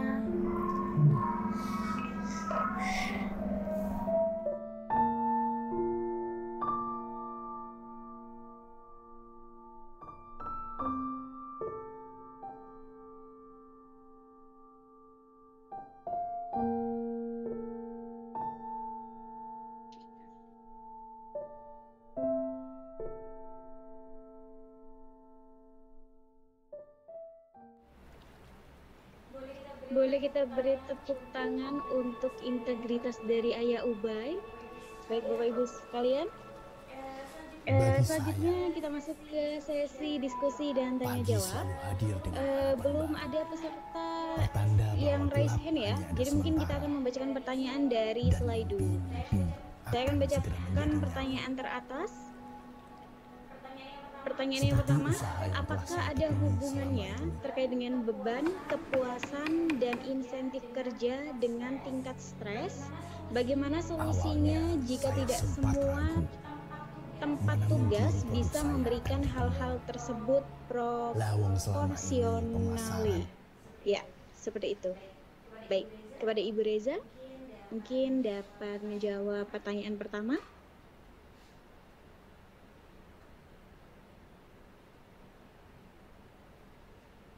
Silahkan Ibu Reza. Halo, suara saya terdengar? Iya, sudah terdengar Ibu. Oke, baik. Ya, tadi seperti yang saya jelaskan ya. Jadi di sini memang kalau ditanya apakah tadi ada hubungan antara beban, kepuasan, dan insentif. Ya, jadi kalau kita bicara terkait dengan beban kerja dan kemudian insentif gitu ya. Memang ketika muncul perasaan tidak adil ya, tidak adil dalam artian kok beban kerja saya lebih banyak dari teman, dari dia gitu. Misalnya kita ada kecenderungan membandingkan ya, tapi insentif saya tidak setimpal gitu ya dengan apa yang beban kerja saya tadi gitu ya, dan akhirnya menurunkan tingkat kepuasan gitu, dan akhirnya menjadi sumber stres. Itu bisa saja terjadi ya. Jadi memang seperti yang saya jelaskan di slide tadi ya, bahwa financial issues gitu ya, isu-isu finansial, kemudian juga beban kerja gitu ya, dan kemudian ketika kita merasa gaya manajemennya kurang apa ya, kurang bisa menghargai misalnya kontribusi yang diberikan, itu bisa saja memang menciptakan yang namanya stres kerja. Tapi balik lagi tadi, stres itu sesuatu yang sifatnya persepsi ya, persepsi. Mungkin bagi individu lain gitu ya, di satu lingkup kerja yang sama gitu ya, dengan beban kerja yang sama, dengan pendapatan yang sama gitu ya, bagi yang satu merasa tidak adil, tidak seimbang gitu ya proporsinya. Bagi yang satu mungkin merasa sudah seimbang gitu ya. Nah, biasanya yang akan mengalami stres yang tadi, yang merasa ekspektasi atau harapan dia itu dengan kondisi kerjanya itu tidak selaras gitu, atau ada kesenjangan, itu memang jadinya stres. Kalau ditanya bagaimana solusinya, nah sebenarnya ini sangat complicated ya masalahnya, dalam artian tentu butuh, apalagi kalau masalah insentif ya, itu tentu butuh di tingkat organisasi ya. Jadi bukan penyelesaian di level individu ya, tapi di level organisasi. Nah, makanya kemudian ada beberapa organisasi yang kemudian melakukan workload analysis ya, misalnya analisis beban kerja gitu ya, dan kemudian mengecek kembali apakah secara beban kerja dan kemudian insentif yang diterima itu masih masuk akal atau tidak gitu ya. Jadi bisa saja gitu ya, kalau memang ternyata banyak karyawan mengeluhkan pada hal tersebut ya, jadi penyebab stresnya adalah insentif yang tidak sesuai dengan beban kerja yang diberikan gitu ya, ya bisa saja nanti langkah yang diambil oleh organisasi adalah melakukan workload analysis gitu ya, untuk menganalisis kembali apakah beban kerja di karyawannya itu sudah sesuai atau belum gitu ya dengan insentif yang mereka terima gitu ya. Jadi balik lagi ya, tadi kan perseptual ya. Jadi buat seseorang itu bisa jadi stres, buat yang lain mungkin tidak. Dan mungkin perusahaan akan ambil langkah ya ketika memang hal tersebut diakui memang menjadi sumber stresornya gitu ya, sumber stresnya gitu ya oleh mayoritas karyawan, dan kemudian perusahaan juga mau untuk melakukan proses tadi workload analysis misalnya untuk menganalisis beban kerja dari karyawan. Seperti itu. Baik, terima kasih Ibu Semoga Reza bisa sudah cukup menjawab ya. Iya, saya rasa sudah cukup Bagi menjawab saya, Ibu, karena tadi juga sudah ada di slide ya Ibu ya, terkait dengan jawaban dari pertanyaan yang pertama tadi. Baik, seperti kita ketahui bersama bahwa belum ada yang raise hand ya. Jadi saya akan membacakan pertanyaan selanjutnya yang ada di slide. Bagaimana cara mengatasi atasan atau rekan kerja yang toksik? Apa kita hanya bisa menerima seperti kata orang dulu, sebagai PNS kita tidak bisa pilih atasan ataupun rekan kerja? Baik, mohon izin Ibu Reza mungkin bisa dijawab.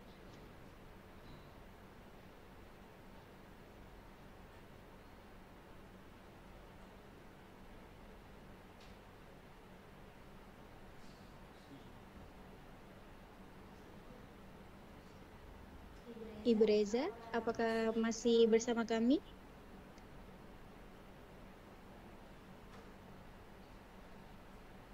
Sepertinya Ibu Reza masih terkendala dengan jaringan ya.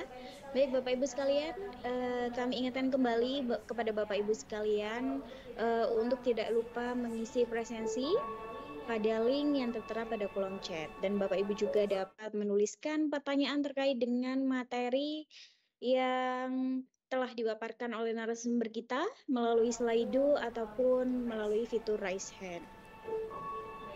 Baik, kita akan mengecek kembali apakah Ibu Reza Bagi masih bersama kami. Pagi selalu hadir dengan harapan baru. Pertanda bahwa gelap hanya ada sementara. Halo ya. Dan mimpi-mimpi akan segera Oh iya, menjadi nyata. mohon maaf tadi terputus pertanyaan yang kedua. Seperti yang usaha mana? yang telah saya tekuni Yang akan saya selama jawab? ini. Akan saya bacakan lagi ya Ibu ya. Bagaimana cara mengatasi atasan Awalnya, atau rekan saya kerja sempat yang ragu. toksik? Apa kita hanya Mana bisa mungkin menerima produk seperti saya kata akan orang dikenal. dulu sebagai PNS kita tidak Lawang bisa selama memilih ini atasan pemasaran ataupun rekan hanya di kerja? sini-sini saja. Gitu Ibu. Oke, baik. Ya, terima kasih. Ya, ini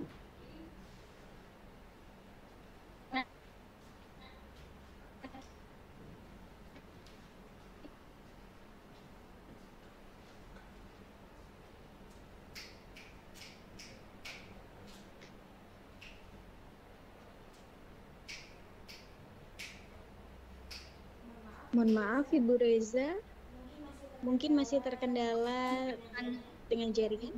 Ya, halo. Ya, Halo. apakah sudah terdengar jelas? ya sudah terdengar Ibu Reza. Silahkan.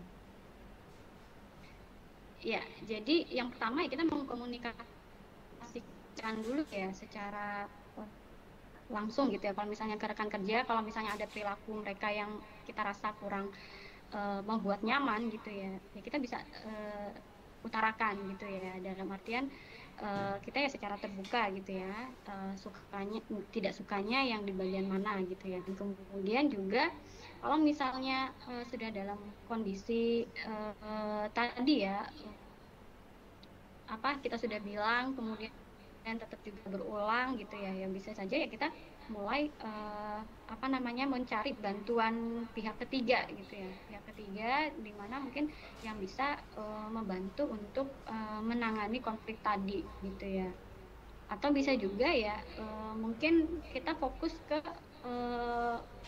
profesionalitas ya, dalam artian ya yang memang berhubungan dengan pekerjaan, yang kita fokus ke pekerjaan kita gitu ya. Jadi bagaimana supaya pekerjaan itu tetap selesai gitu ya. Dalam artian kita juga tahu bahwa masing-masing individu itu kan punya karakter yang berbeda gitu ya. Kalau misalnya tadi kita merasa kurang nyaman dengan orang-orang tertentu, ya bisa saja kita juga membatasi gitu ya, dalam artian interaksinya ya hanya sebatas interaksi yang berkaitan dengan pekerjaan gitu ya. Dan kemudian kita mencari zona lain yang mungkin lebih nyaman gitu ya, rekan-rekan kerja yang kita rasa cukup suportif gitu ya untuk kita. Tapi kalau misalnya dengan atasan, nah ini sangat disayangkan sekali ya, karena sebenarnya atasan itu kan cukup besar kontribusinya dalam membantu kita mengurangi stres ya. Jadi mungkin kita juga perlu introspeksi diri dulu ya, yang utama dulu ya. Apakah kemudian selama ini itu yang bermasalahnya kita gitu ya, lain gitu ya. Kita introspeksi diri dulu pasti yang di awal, terus kemudian uh, kita coba perbaiki gitu ya dengan orang-orang yang di sekitar gitu ya, dengan orang-orang kalau misalnya ada tadi ya perlakuan mereka yang misalnya tidak nyaman buat kita bisa komunikasikan tentunya dengan cara yang sopan juga gitu ya. Kita berharapnya diperlakukan seperti apa gitu ya, dan tentunya ketika kita berharap orang lain memperlakukan kita seperti itu, kita juga harus memperlakukan dia dengan cara yang sama gitu ya. Misalnya kita pengen menghormati, ya berarti kita juga mulai dari diri kita untuk juga bisa menghormati dia supaya dia juga menghormati kita dan seterusnya. Jadi memang kadang itu sifatnya reaksi timbal balik ya, dari kita menunjukkan yang positifnya dulu gitu supaya orang juga menunjukkan yang positif kepada kita. Tapi kalau misalnya tadi ya di titik tertentu kita merasa udah pernah mengkomunikasikan gitu ya, udah berusaha untuk menampilkan yang baik juga gitu, menjaga hubungan yang baik, tapi misalnya tetap jadi toksik ya, kita juga punya kendali gitu ya, dalam artian ya mungkin mulai membatasi hanya di pekerjaan saja gitu ya, dan di luar itu ya kita cari teman yang menurut kita lebih nyaman untuk berinteraksi seperti itu. Baik, terima kasih Bu Reza untuk jawaban yang telah diberikan. Jadi kita lebih ke ini ya, manage diri sendiri, kemudian tetap berpegang teguh kepada profesionalitas kerja saja, begitu ya Bu ya. Baik, selanjutnya, ya. Selanjutnya saya akan bacakan pertanyaan berikutnya. Bagaimana jika stres tersebut sudah sampai dalam mengganggu kesehatan fisik sehingga mengurangi performa kinerja di kantor? Apa yang harus kita lakukan? Ya, tadi ya, kalau tadi kan ada beberapa tahapan ya, ada yang sifatnya primer, sekunder, tersier ya. Nah, kalau yang utama yang di awal itu memang kita selalu mulai dari diri kita sendiri ya. Jadi memang ini di konteks ini saya berbicara di level individu ya, dalam artian di level kita ya, karyawan ya, di level karyawan. Makanya tadi kan dimulai dengan kalimat bahwa stres itu ya sebenarnya kita itu punya ya, setiap orang itu dia bisa membantu dirinya untuk mengatasi atau mengelola stres yang dialami gitu ya. Nah, bisa ada sampai ke ya, masalah kesehatan misalnya di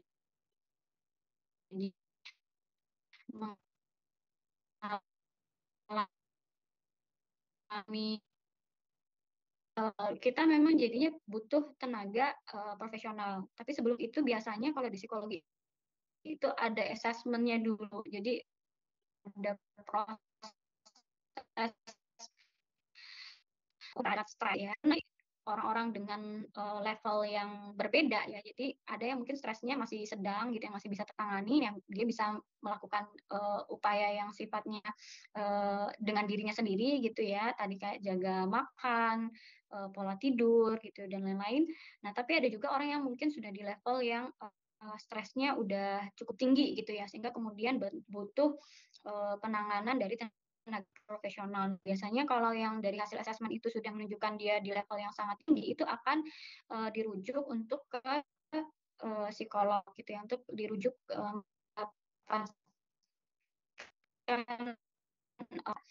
bisa membantunya untuk memperbaiki kondisinya agar lebih optimal. Itu kalau jadi sebenarnya dari diri kita sendiri itu bisa mulai dulu ya, mulai dari diri sendiri ya. Tadi misalnya melakukan olahraga yang rutin gitu ya, kemudian mengatur beban kerja, ya mengatur manajemen kerja gitu ya. Itu bisa yang bisa di awal gitu. Tapi kalau misalnya sudah sampai sakit terus itu yang masuk rumah sakit dan mungkin ada yang sampai apa namanya ke jantung gitu ya. Nah, itu berarti sudah butuh penanganan yang lebih ada pengukuran terhadap tingkat stres kerjanya dulu sebelum diputuskan tindakan selanjutnya apakah akan dirujuk ke tenaga ahli ya psikolog atau tidak. Seperti itu. Baik, terima kasih Ibu Reza untuk tanggapan yang telah diberikan. Saya rasa juga sudah cukup menjawab ya pertanyaan dari peserta webinar kita. Baik Ibu Reza, saya akan membacakan pertanyaan selanjutnya ya, karena belum ada peserta webinar yang raise hand. Apakah jauh dari keluarga termasuk yang mendasari stres kerja?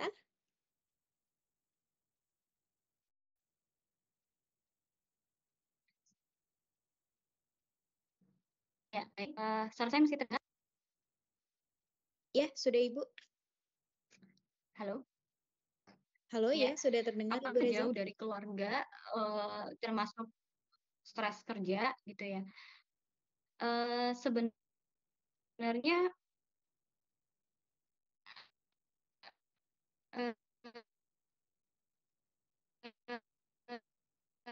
balik lagi ya tadi ya, astaga itu menjadi sumber stres buat dia ya. Tapi buat orang lain ya mungkin tidak gitu ya. Dalam artian selama dia masih bisa telepon-telepon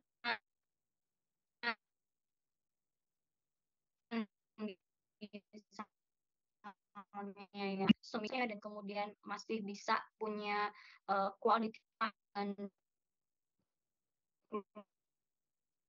keluarganya, bisa saja dia merasa tidak stres gitu ya. Tapi ada juga orang meragu keluarga gitu ya. Jadi memang tergantung ya, tergantung individunya masing-masing. Tapi kalau saya kita ketika jauh dari keluarga itu tetap bisa kerja dengan tim gitu bisa kita capai gitu ya misalnya dengan ya tadi kita manajemen waktunya yang baik dalam artian dengan perkembangan teknologi seperti saat ini ya jadi untuk menelpon gitu ya menelpon keluarga video call gitu ya atau misalnya 1 bulan sekali gitu ya atau di doi mungkin ya ada yang kemudian pulang gitu ke rumah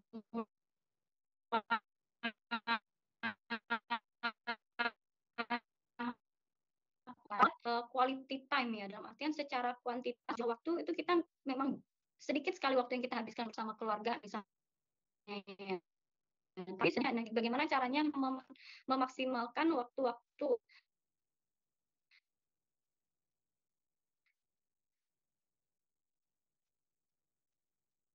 yang sedikit tarik maka ketika pulang ya misalnya perlu kita melakukan aktivitas yang kemudian artian benar-benar menghabiskan waktu bersama keluarga dan itu fokus ketika bersama keluarga ya fokus ke keluarga ya dan juga bisa saja keluarga itu menjadi motivasi gitu ya jadi seolah-olah kayak kita habis baterai terus setelah pulang itu ketika kita seharian bersama keluarga balik lagi ke tempat kerja itu kita seperti baterai yang udah penuh lagi gitu ya karena sudah mendapatkan energi baru gitu ya dimana keluarga itu menjadi penyemangat gitu ya untuk kemudian kita lebih semangat kerja kita tahu bahwa kita kerja untuk keluarga dan seterusnya jadi memang di mindsetnya ya yang kemudian kita berusaha untuk atur gitu ya.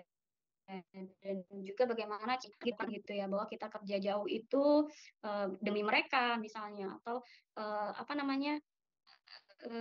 pengertian ya, supaya mereka juga paham dengan kondisi kita dan kemudian mereka juga siap untuk mensupport kita gitu ya. Komunikasikan gitu ya. Kalau misalnya juga membuka komunikasi yang melakukan komunikasi yang terbuka gitu ya dengan pasangan gitu. Apalagi misalnya ketika kita lagi load kerjanya tinggi, ya kita sampaikan gitu ya. Mohon maaf, saya minggu ini nggak pulang karena lagi beban kerjanya lagi tinggi gitu ya. Nanti setelah selesai saya pulang gitu misalnya. Jadi kita komunikasikan juga secara terbuka. Nah, itu juga bisa membantu supaya keluarga itu juga paham gitu ya dengan kondisi kita, dan mereka tuh siap untuk mensupport ya, mendukung atas pekerjaan kita tadi, dan bisa belajar memahami gitu ya, memahami dengan kondisi kerja kita. Ya, kurang lebih seperti itu. Baik, terima kasih Ibu Reza. Sudah sangat menjawab nih pertanyaan terakhir yang bisa kami bacakan. Karena mohon maaf Bapak Ibu sekalian, kami cukupkan sekian untuk sesi diskusi dan tanya jawab karena keterbatasan waktu yang ada. Namun dan kami juga ucapkan terima kasih untuk antusiasme yang luar biasa. Dan kami juga ucapkan terima kasih kepada Ibu Reza yang telah menyampaikan pemaparan materi yang luar biasa dan juga menjawab pertanyaan-pertanyaan dari peserta webinar pada hari ini. Nah, selanjutnya Bapak Ibu sekalian, kita akan dengarkan closing statement yang akan disampaikan oleh narasumber kita. Untuk itu, dengan hormat kepada Ibu Reza, kami silakan. Baik, terima kasih ya. Closing statement-nya mungkin produktivitas ya. Produktivitas itu adalah sesuatu yang kita tuju ya. Kerja dengan produktif dan berintegritas itu adalah sesuatu yang kita tuju. Namun juga ada hal yang tidak boleh kita abaikan, yaitu dalam mencapainya kita harus juga tetap memperhatikan kesehatan mental kita. Dalam artian jadilah karyawan yang produktif dan sejahtera ya, baik secara fisik, psikologis, mental gitu ya, dan syukur-syukur alhamdulillah kalau juga secara finansial ya, dalam artian kebersyukuran gitu ya atas apa yang kemudian kita miliki, itu akan sangat-sangat membantu kita ya dalam menjalani pekerjaan sehari-hari ya. Mungkin bagi kita tuh sesuatu yang tidak mudah untuk dilalui ya, misalnya dalam keseharian gitu ya, tapi kita bismillah gitu ya, niat kerja ya demi keluarga, demi orang-orang yang kita sayang gitu ya, dan demi organisasi gitu ya, memberikan performa terbaik dengan tetap memperhatikan kesehatan mental kita. Baik, mungkin sekian dari saya. Saya kembalikan ke Mbak MC. Baik, luar biasa sekali. Terima kasih kami ucapkan sekali lagi kepada narasumber kita yang luar biasa di kesempatan kali ini.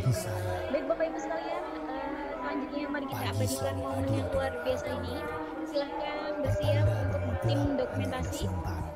Silakan Bapak Ibu sekalian dapat mengaktifkan kameranya dan menyiapkan senyum terbaiknya, karena kita akan meng-capture momen yang luar biasa ini. Baik, sudah siap ya Bapak Ibu? Kita akan ambil dokumentasi di slide pertama. Silakan 3, 2, 1. Di slide berikutnya. 3, 2, 1. Baik. Luar biasa sekali, kami ucapkan terima kasih sekali lagi kepada Ibu Reza selaku narasumber kita. Apabila Bapak Ibu terdapat agenda lain, kami persilakan untuk dapat melanjutkan ke agenda berikutnya. Namun kami akan sangat senang jika Ibu bersama kami hingga akhir acara. Dan Bapak Ibu sekalian, selanjutnya sejenak kita akan merilekskan otot-otot kita yang sudah kaku mungkin dengan ikuti kuis, dan kami tim panitia sudah menyiapkan merchandise menarik untuk 5 orang pemenang kuis ini. Baik, silahkan admin ditampilkan. Silakan Bapak Ibu sekalian Lawang selama dapat ini join penasaran di hanya Kahoot. di sini-sini saja.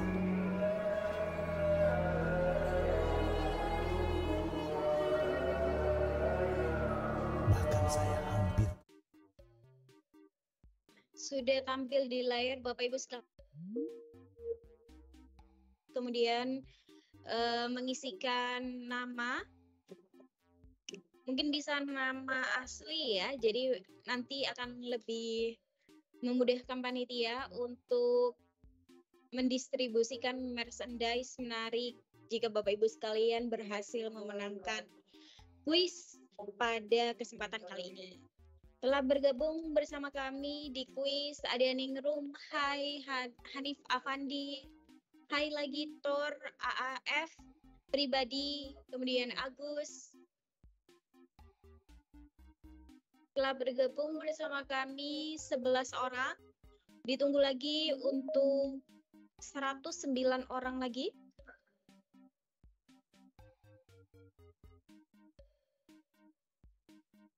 Ya, ada dari DJP, ada dari Pengagum Dinda, ada Mine, Kang TB. Silakan Bapak Ibu bergabung di kuis pada kesempatan kali ini karena kami telah menyiapkan merchandise menarik untuk 5 pemenang kuis pada webinar kali ini. Ya, kuis akan kita mulai dalam 2 menit lagi. Kami tunggu Bapak Ibu untuk bergabung.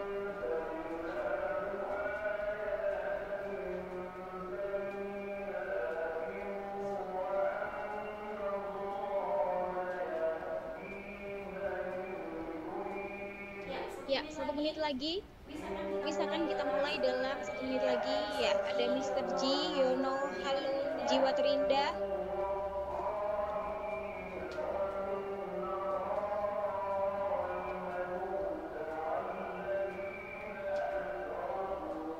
Wah, kantin perak juga ikut bergabung nih ya. Ada anak PAUD juga nih.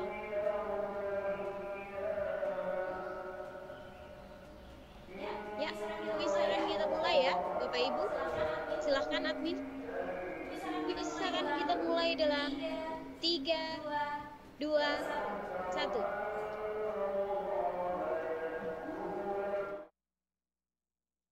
Webinar kepegawaian. Bagaimana cara mencegah stres di tempat kerja kecuali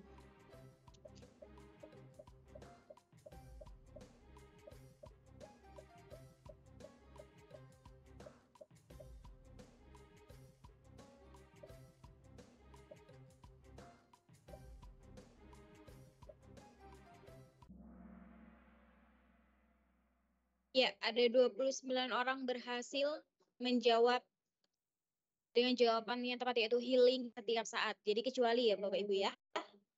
Kalau setiap saat nggak kerja dong kita ya. Nah, ada di posisi teratas bercanda, diikuti dengan Ningrum dan juga Nizar. Baik, selanjutnya. KPPBC TMP Tanjung Perak beralamat di... Silakan.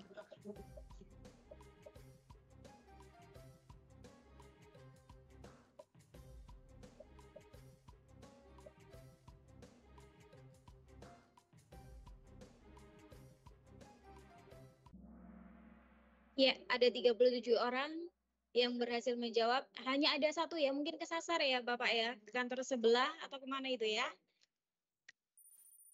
Baik, di urutan teratas ada Ningrum, Kang TB, kemudian Hiso, dan diikuti Mbak Uki dan Arsenio. Baik, pertanyaan selanjutnya. Tema webinar kita pada hari ini.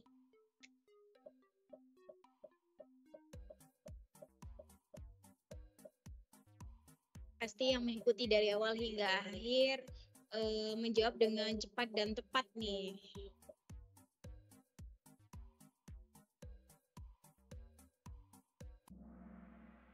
Ya, ada 36 yang berhasil menjawab upaya menekan tingkat stres kerja. Selanjutnya. Oh, Kita dapat melihat di posisi teratas ada Arsenio, diikuti Kang TB, Nizar, Ningrum, dan Hiso. Masih orang-orang ini ya. Ayo yang lainnya semangat Bapak Ibu. Selanjutnya. Merupakan pernyataan dari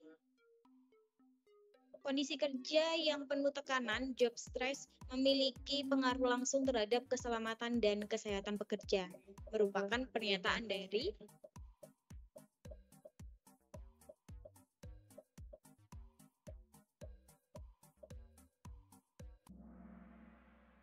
ya, 10 orang. Wah, ini sama rata ya. Karena mungkin terkecoh dengan namanya ya, mirip-mirip ya. Mari kita lihat siapa yang menduduki posisi teratas. Masih dengan Arsenio, diikuti Ngaps, Kang TB, Nizar, dan Ningrum. Baik, selanjutnya. Kondisi-kondisi pekerjaan yang memicu stres kecuali. Kira-kira apa nih?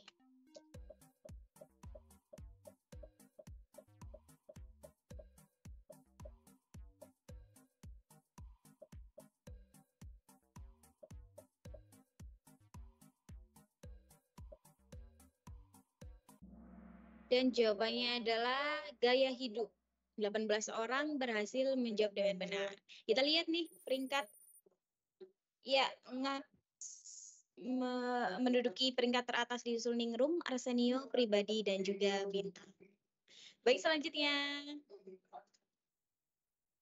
Nama narasumber webinar kita pada hari ini.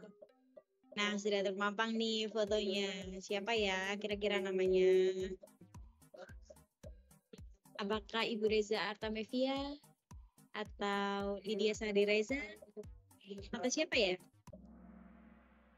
Ya, 35 berhasil menjawab yaitu Ibu Reza Lydia Sari. Kita lihat peringkatnya. Ngaps masih memimpin ya, kedudukannya masih sama ya. Bapak Ibu, baik. Selanjutnya.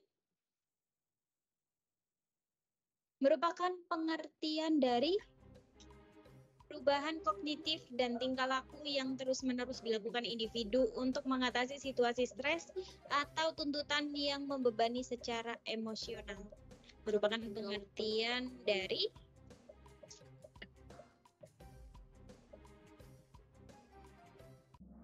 dan jawabannya adalah coping stress. 14 berhasil menjawab. Kita lihat peringkatnya. Berganti SN Faiza, Jitu, dan Hanif Afandi. Next. Kapan tanggal hari bea cukai? Nih, kira-kira kapan ya?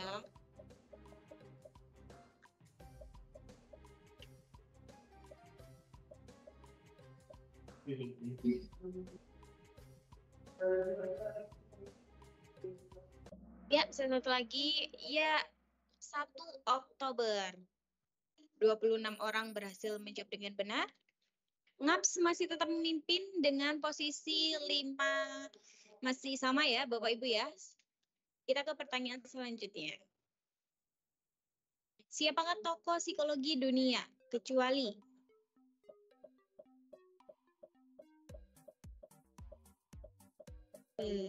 dilihat dari jawabannya sih sepertinya sudah kelihatan ya.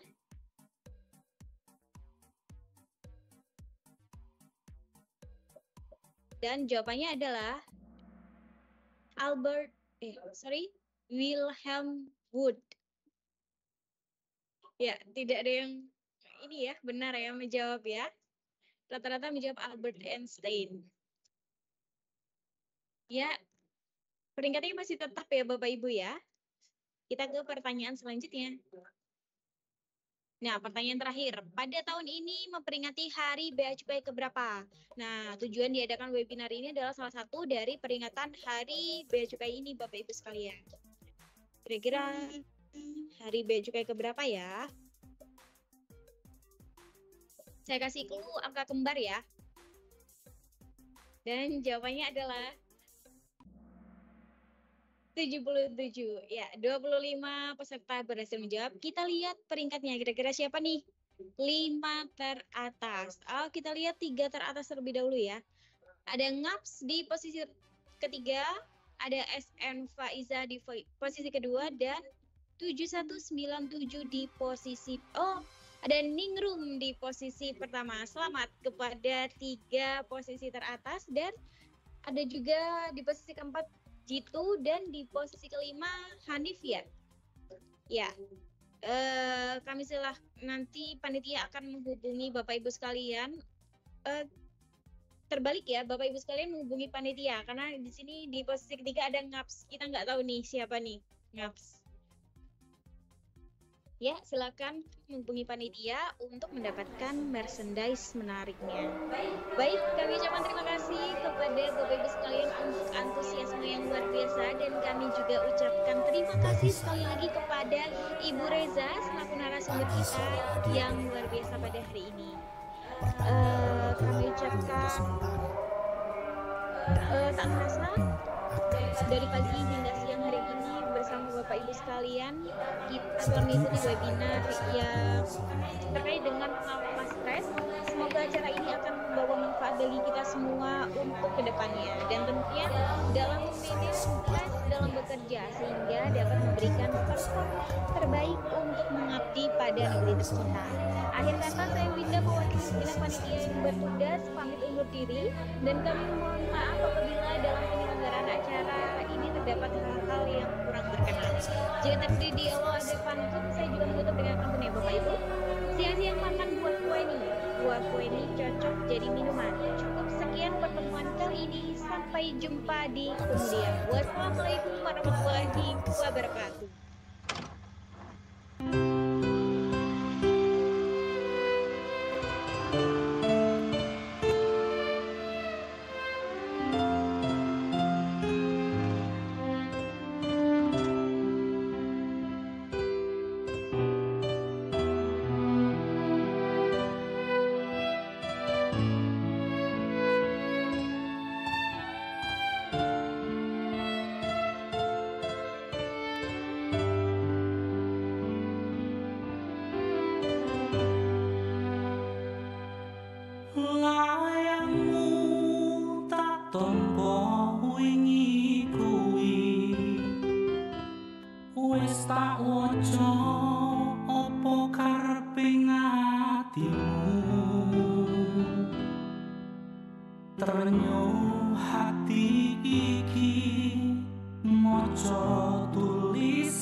Ning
cahayu tenono tegaku.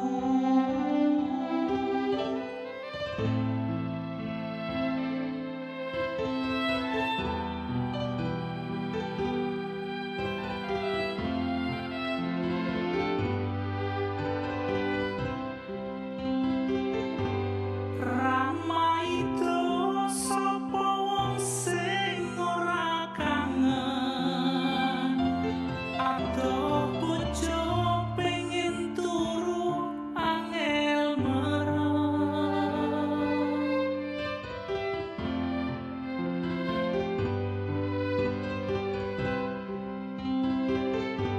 Ramai itu sapa wong sing ora trenyo, raga padha sawetara pengen weruh. Percaya aku kuatno hatimu, cahayu tenono tegaku. Cahayu tenono tegaku.